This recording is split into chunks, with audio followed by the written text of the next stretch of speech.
We want to find the curvature of the curve given by the vectored valued function r of t at the point when t equals 2.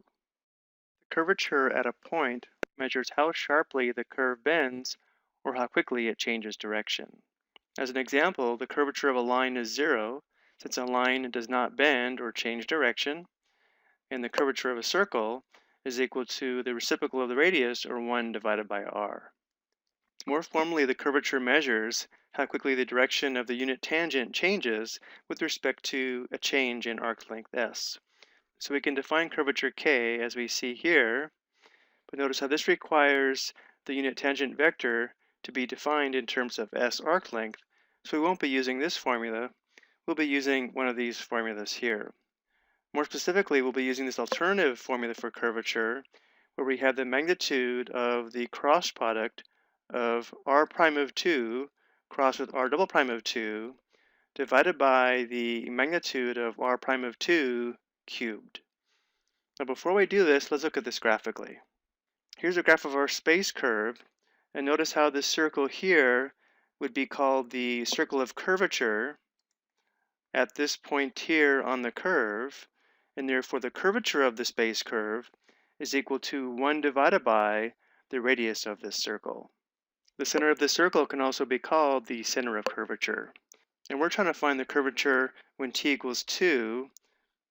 The reciprocal of this radius would be the curvature when t equals 1/2. So notice when t equals 2, here, notice how the circle is extremely large, which means the radius is large, and since the curvature is the reciprocal of the radius, we should expect a very small curvature when t equals 2. If I zoom out, we'll eventually see the circle of curvature.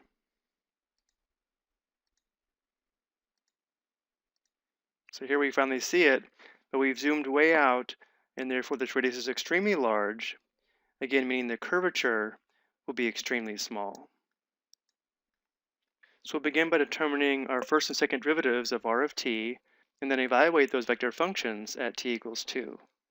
So r prime of t would have an x component of -5, the derivative of -5t with respect to t, a y component of 6t squared, the derivative of 2t to the third with respect to t, and a z component of 12t to the third, which is a derivative of 3t to the fourth with respect to t. Now let's go ahead and evaluate this at t equals 2. So we have r prime of 2. So we'd have an x component of -5, a y component of 6 times 2 squared, and a z component of 12 times 2 to the third. So simplifying, we'd have -5 comma 6 times 4 is 24, and 12 times 8 would be 96. So we just found r prime of 2. Now we'll find r double prime of 2, then find the cross product, then find the magnitude, then divide by the magnitude of r prime of 2 cubed.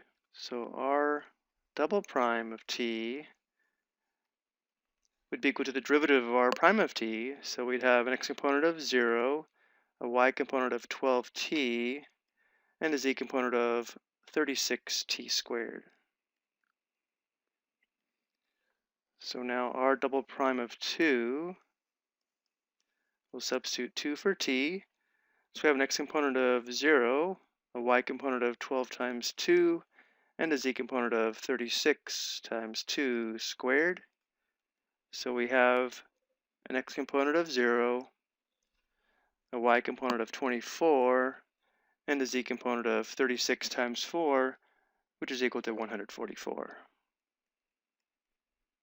So now we'll find the cross product of these two vectors. So we'll have r prime of 2 crossed with r double prime of 2. And we'll go ahead and find this cross product using a 3x3 determinant and expansion by minors. So we'll have a 3x3 determinant, where the first row would be the I vector, the j vector, and the k vector. The second row would be r prime of 2, which is -5, 24, 96. And the third row would be r double prime of 2, which is 0, 24, and 144. And now using expansion by minors, we'll have a 2 by 2 determinant times vector I minus a 2 by 2 determinant times vector j plus a 2 by 2 determinant times vector k. Remember, whenever we set up the expansion by minors method to evaluate a 3 by 3 determinant, and we use this first row, it'll always be a positive, minus, and then plus. And now to determine the elements in this first determinant, we eliminate the row and column of the I vector, so the first row and the first column, which leaves us with the elements 24, 96, 24, and 144. And now for the second 2 by 2 determinant, eliminate the row and column of vector j. So now we eliminate the first row and the second column. So we have negative 5, 96, 0, and 144. And finally, for this third 2 by 2 determinant, we'll eliminate row 1, column 3. So we have negative 5, 24, 0, and 24. So simplifying here, I'll go ahead and let you check this. We'd have 1,152 times vector I plus 720 times vector j, and then minus 120 times vector k. Just for review, to find these 2 by 2 determinants, we would find this product minus this product for each 2 by 2 determinant. So in component form, we'd have an x component of 1,152, a y component of 720, and a z component of negative 120.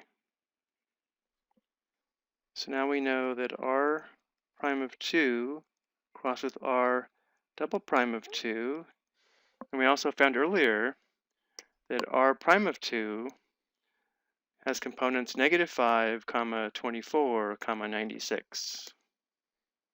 And now we can go ahead and find the curvature. The curvature k is equal to the magnitude of our cross product. So we'd have the square root of 1,152 squared plus 720 squared plus negative 120 squared divided by the magnitude of r prime of 2 cubed.